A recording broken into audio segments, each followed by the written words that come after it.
I just realized that Nigeria is one of the worst performing countries when it comes to women representation in the world. Look at women beyond kitchen, beyond domestic work, beyond housewife.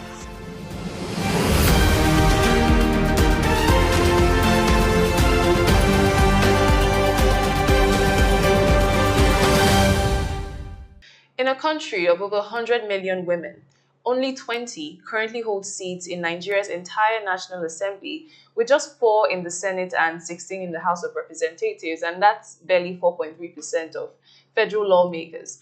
And in over a dozen states across the country, there isn't a single female legislator.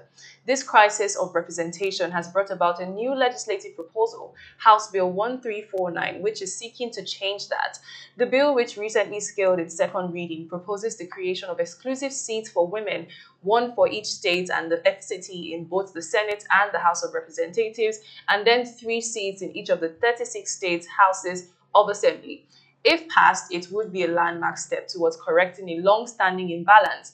On today's episode of Policy on the Go, we sit down with one of the very few men that were selected to help lead this nationwide grassroots engagement, a very strong voice on grassroots engagement, advocacy, and a familiar face here on Green Growth TV. We have Diolu Tobechukwu Prosper, co-founder, Link Green Initiative. It's very good to have you join us. How are you doing very today? good, awesome, amazing. Yeah, so like I said, you were one of the very few men that were chosen to be a part of this committee, and I'm glad we're having this conversation now. Just before now, I also had another program where we spoke on women's rights and trying to balance their opportunities in the decision-making process. And we're still celebrating the Super Falcons, really. So we're still in that mood of, okay, women are doing a lot, and of course, women are doing a lot, but when it comes to politics, it's not a level playing ground anymore. We see them doing so much outside, a lot of women. So now, first of all, I want you to walk us through this House Bill 1349.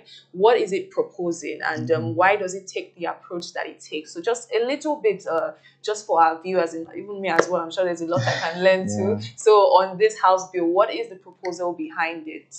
Okay, so the 10th National Assembly, Honorable Benjamin Kalu, who is the Deputy Speaker to the House. The Speaker is Honorable Tajuddin Abbas, proposed this bill, House Bill 1349. Remember, there have been other attempts, right, over time to, at the Ninth Assembly, and the bill is simple. I'm just going to talk about the mathematics, right? The House Bill proposes 1 additional seat for the Senate that is reserved for a woman.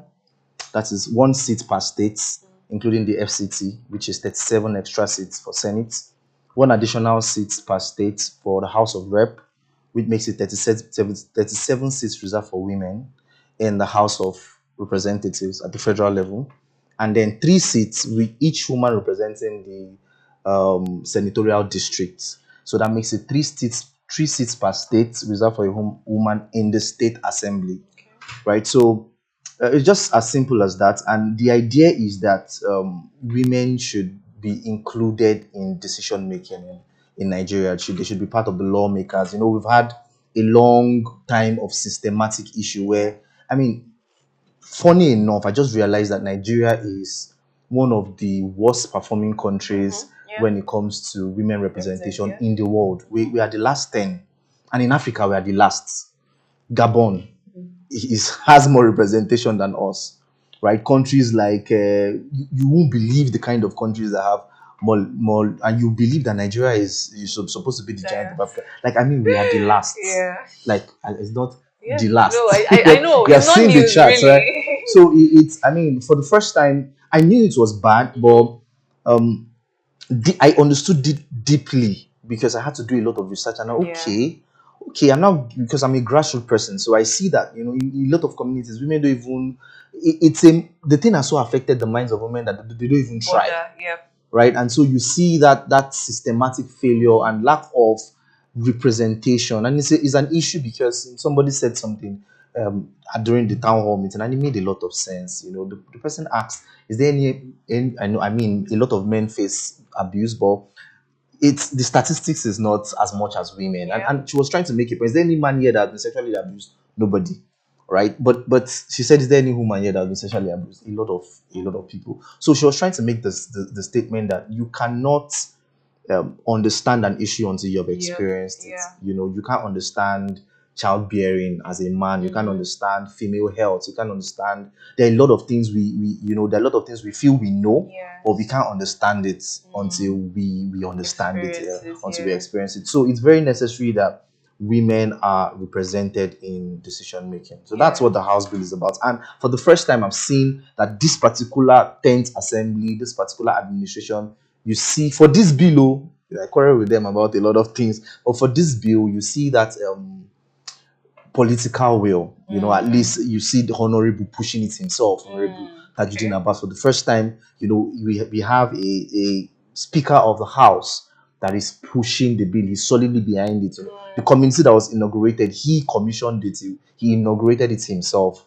You know, and you see that he's driving it strongly. So yeah, we are positive that this bill will be passed. Yeah, and I'm glad you brought that up, especially the fact that for you need to be in a certain position to have experienced something before Yeah. you can leave. Because before now, I think some years back, and maybe 2021 or so, that I saw a man running for women leader Yeah, position, that's and yeah, I was like, all those kind of things. So yeah, even in issues that regard women, we still yeah, have men sitting on the yeah, table yeah, and all that. So it's quite important that we let them actually yeah, lead, even if it's just okay, the one that do it. yeah, But of course, we're going beyond that. So, and like I said, you were one of the few men that were yeah. on this briefing. So, what are some of the things that stood out to you that you think Nigerians need to know?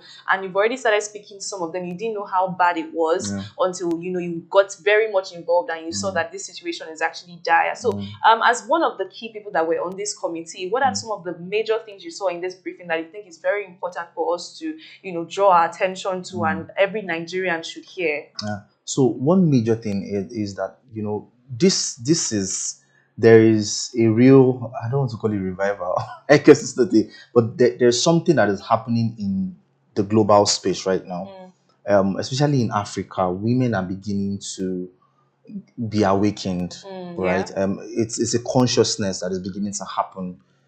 I've never seen it like this before, right? And you see that for this bill, a lot of us have different opinion. I'm coming from the activism and advocacy space. We have people that are in the government, right, and core policymakers in our team. We have people that are coming from different space, the media space, and you see that when we sit on that table, nobody cares about what you believe. Nobody cares in terms of your other ideas are surrounding nation building, right? Everybody is fixed on this bill has to be passed.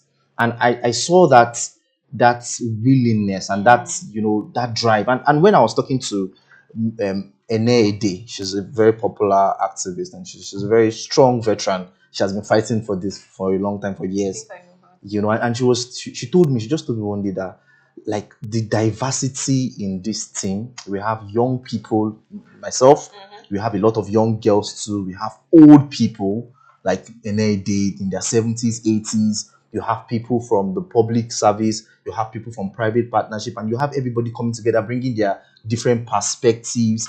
And the idea is that at the grassroots level, beyond the parliament, the target is the grassroots. And a lot of the conversation we've had is around the grassroots. Yeah. Those people and we've seen that. And we had one very powerful conversation about one of the days, and that conversation was very deep about the attitude of, first of all, the female existing policymakers, right? In terms of bridging the gap, bridging the gap between the policymakers and the women and the grassroots. And that kind of conversation was beginning to make sense that, okay, a lot of women are far removed from conversations around government, conversations around policies, because, as I said before, they do not know how to engage. Yeah. Or rather, when they engage, they are shut out. So, what this bill proposes is even beyond just giving women seats on the table. It is a full blown strategy to revive women inclusion in the development of their communities.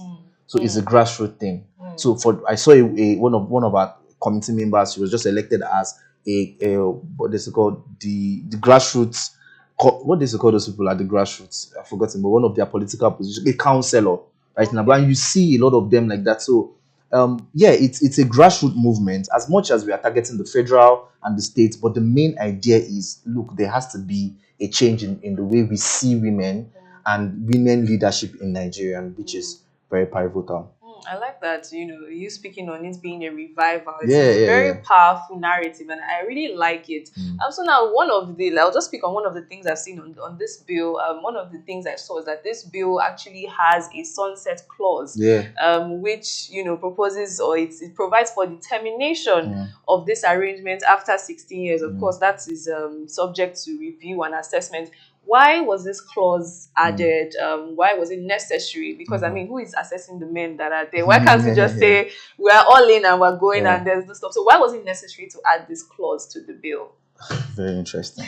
So it is necessary to understand that male and female, this conversation will never have existed if there was equality and equity before, Yeah. right? Where everybody was given a free, fair chance to compete.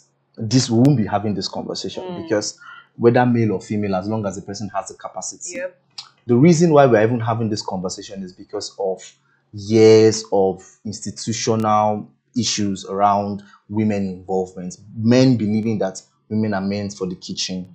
Men believing that a woman cannot lead them. Even from our religious background and our traditional. So it's a cultural problem, right? So I give this analogy that makes it very simple. And man, I understand this view. So when I was thinking about it, I said, okay, look, when we used to visit my uncle, we used to go for holiday. My uncle has like six kids, and it's their home. They are used to the house. So sometimes we come during morning devotion. Just giving this analogy to make it simple for you. During morning devotion, when they say who somebody should read a Bible passage, his children will just immediately start because they are used to, it's their house. They are relaxed. They've understood the system. At some point, you say, no, Tobe, read. The reason why he's doing that is to draw me out and make me comfortable, right? He does that the first time I read, he does that the second time, he does that the third time, and then naturally, I'm no longer afraid of reading. I'm now, incorporated in the system naturally. So this whole bill it happened in Rwanda, right? For Rwanda, when they created 30% reserved seats for women, now Rwanda is the highest in the world. That's 65%. But the reserve seat for women was just 30%. The idea was to look, we need a strategy Yeah. to Okay. involve women so they'll be comfortable. Like, so at least when women compete, they know that whether we like it or not, this seat is for a woman. So women's voices will be more represented. And in doing that, the other seats that are left open to compete, you will now see more women competing in that space. Why? Because they have been co-opted in. Do you get what I'm saying? So Yeah. it's almost like, come and join us. We have been in this system. We know you're shying away because of culture and tradition, but we're now saying, okay, now nobody's touching this space. This is your space. you. But over time, we now believe that you've been involved in the space. 16 years is a lot of time to now understand the political process, understand how the structure works, and then women now know how the game is played. Okay. Right. So after that, you will now see, in fact, you will now see a lot of women. Remember, because most people don't understand that when you say reserve seats for women, it does not mean that women cannot contest the other Yes, position. I mean, it's still there. But what we're doing is carrot and stick method. You need to just, let's draw you in, understand the system, get comfortable. You know that, okay, look, women can do this, women can push, and then in that's when women are structured in properly. You now see that's the sunset clause. Let them relax and enjoy themselves. So we now create an open field again. We'll see more women involved. Okay. You get the Yeah, picture, no, right? I get it. And I think it's also even for the men as well. So that it doesn't seem like Yes, we're just coming to take over. So exactly. I understand. No, it's a good strategy, really. I get it. So now, I mean, as much as we're pushing for women to be in leadership, and of course it's quite important, but what do you believe is some the systemic change that would happen, when we involve women in this decision-making system? What kind of developmental strategy change that do you think we're going to see if we involve women? Are we just involving them just because we say, oh, one men and women? Do you actually believe that there will be something better coming out from decision making systems when women are involved? 100%. I mean, check the statistics. I checked it. For every country that has good women representation, you always see development in that country. For Mm. every you can, I mean, there is no country that has, because when there's representation, there's balance, Mm. right? And there's no development without equity, Yeah. without justice, Yeah. right? And that's the foundation of it. You can't say your country is developing. For example, I was asking somebody that was arguing with me online. I said, can you say North Korea is developed, right? Mm. With Kim Jong Definitely Un. not. Do you get? But they are doing army parades and all that. But there's no freedom. Yep. There's no balance. Can you say the current Palestine, is it Palestine now that is under ISIS? I've forgotten the country, right? You, all those countries, all those Arab countries that women don't have, women cannot even. Will you say they're developed? No, Mm. you can't say they're developed, because the first line of development is human Equity. rights, Yeah. equity, human rights, and if that is the basics. So number one, we have that. So when we have that, we now begin to say, okay, now we have equal representation. Yeah. Then the second thing I've noticed about women in my organization, Lingering, I use that as an example. 80% of our volunteers are women. Mm. Our core team, 70% are women. We're just two guys. Among the directors, there are six. We are two guys, and four of them are women. I see women, there's something about women, and the reality of the fact is that women have very strong emotions, Mm. and which is But that's synonymous been used to, against us, yeah, I mean, actually. it's because people don't understand the place of empathy in Mm. leadership, right? When you see, I mean, a woman goes to a place and they kill. We saw Jonathan's wife. Then you see the kind of empathy Yeah. that, imagine giving that woman the position of power, Mm. right? And they see some things like hunger, Yeah. healthcare True. issues, women. You see that it will be a different approach. For them, it would be, look, we need to bring these people out of this. And you see that scattered around. I mean, not all women are saints. You get, Definitely. we've had women that, people used to use those things as case study. What of Mm. this woman? And when you tell me what of this woman, I'll bring out 10 men. You see, if you say what of this man, I'll not tell you what of this. So it's not a Yeah. gender thing. People are people, right? Yeah. But the truth of the matter, there are amazing women like Ngozi Okonjo-Iweala, a Yeah. lot of women that have represented us with you. They bring that passion, they bring that empathy, and somebody said something. Shehu of Channels TV made a lot of sense, and it's true. In my school days, the people first three were girls. True. Jam, girls are always Yeah. the highest. Look at super, is it Falcons they call Yeah. them, the Falcons. women, right? And you see women. But then, where are the women? The women that used to carry first in our secondary school, where are they today? Why are these intelligent women not leading? It's a Well, we cultural won't thing. say they are not leading. Maybe not Yeah, politically, not but in politically. other sectors, Yeah, yeah, definitely. yeah, I think definitely. women do. But we still need that balance. Even in Yeah. other sectors, it's not still balanced, Okay. right? True. Because we have the percentage more are men. Mm. So, but the political sector is what defines a country's direction. Mm. And I feel like if Yeah. we have intelligent women competing on the field of men, they'll bring in that uniqueness, the empathy, the understanding of issues regarding women. Secondly, you look at the statistics of women in Nigeria, about 50%, 49 to 50%. You see that, I mean, this 50% needs a lot of representation. Yeah.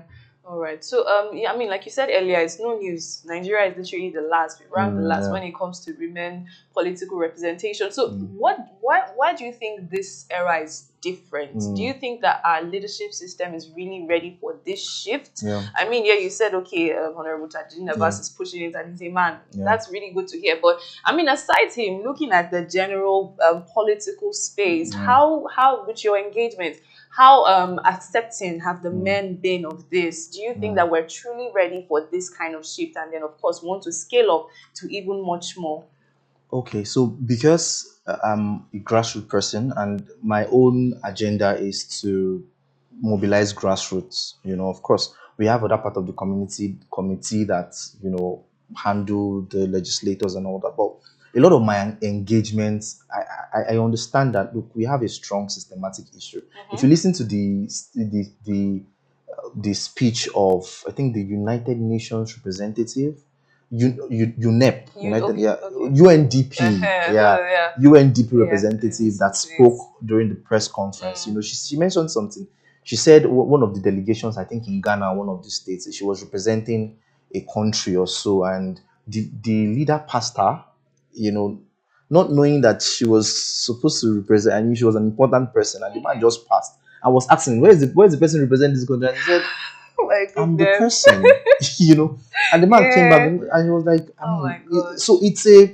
you see that play It's out, already an internalized do behavior. We you have it so unconsciously. it's when you see who be this one, why, Yeah. why this, so I've got that a lot. Myself and Hawa, we did a podcast where, and you see comments, somebody said empty brains, another person was saying women are meant to for the kitchen, and these are young people. That's the thing. I have a friend on my WhatsApp that we argued and argued because I respect the guy, me and him, Mm. he's very intelligent, but I just understood that this is a sample of Yeah. how a lot of people are thinking. So back to your question, the reality of the fact that we have a long way to go in trying to transform the minds of Nigeria, to look at women beyond kitchen, Yeah. beyond domestic work, beyond housewife, to now look at women as leaders. So once we can achieve that, because right now we are still a long way to go, Definitely. and that's why we are taking it from the top.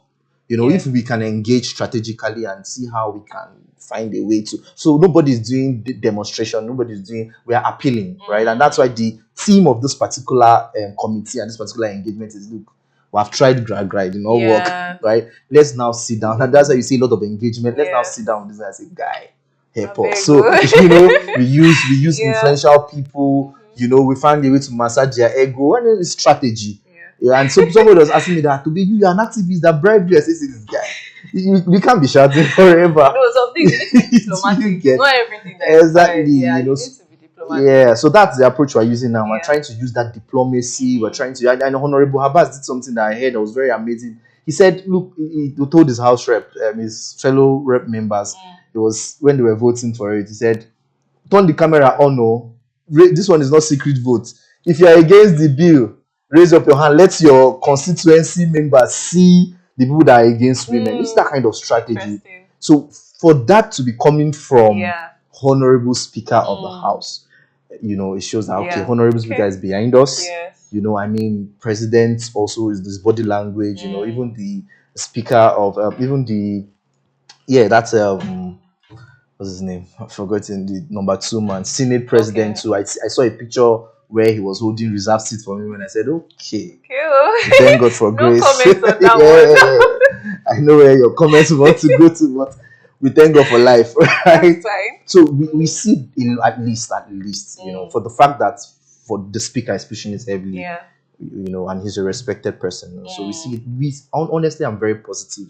80% sure that it will be passed by October. Good. 80%. All right. So, finally, before we wrap up, I like that you're already going to that. Like, you're sure that it will be passed and all that. So, how would you define the success of this bill if it passes through? What either political shift or cultural shift do you expect that we see for us to know, okay, yes, this was a success? What should we be looking towards? I'm looking forward to in the future. Grassroots. More women registering to be counselors at the grassroots level. More women being involved, contesting with men. I mean, for me, it's grassroots that matters. So, my work is in the grassroots, and I go to a lot of communities, and women are not even allowed into the town hall. A lot of communities. When we want to have engagement with them, they will say, no, women cannot come until the men have left. 2025. Yes, I can begin to call you names, serious? but it's not necessary. Wow. A lot of communities. I mean, people don't know how backward we are in this issue. So when we now have this awakening, and a lot of very soon we'll be going deep into some of those communities to push this, because these are the people that vote. Do you know, these are the community people they use for election. So when women now begin to come out, so for me, I would like it to see their women leaders now begin to apply for councillorship. In Rivers State, before this wahala, there was a woman that came out as caretaker of Okrika local government, and I was very close to her. I was so impressed. You see the energy she was before, this whole UK Afubara issue. So I want more women coming out as local government chairmen, world leaders and all that. When I see that, I'm like, okay, now it's beyond reserved seats for women. It's beyond that Senate, because a lot of people look at this as far people. Now it will now come down to the grassroots. That would be the success for me. All right. Thank you so much, Toby. It's been Thank such you. a lovely conversation. Tobechukwu Diolu, who was one of the very few men that were involved in that briefing, had, Yeah. he has given us a very deep insight into it. And I mean, you've made me a bit more excited Yeah. about it. When I read it, I wasn't that. I was like, they started again. But at least you've given me some hope. And Yeah. as we can see, the House Bill 1349 is a response to decades of underrepresentation and a bold attempt to open the doors of governance to women. It's a revival, like Tobe has said. Mm. And these women that have always led in communities, but they've rarely been allowed to lead in the big part. So Mm. as the bill moves through, we do hope that this would be a transformation and Mm. a development, even in the strategies that we want to see in the big places. So that's a wrap on today's episode of Policy on the Go. Many thanks for watching. I'm Tony Ogubanjo. Bye for now.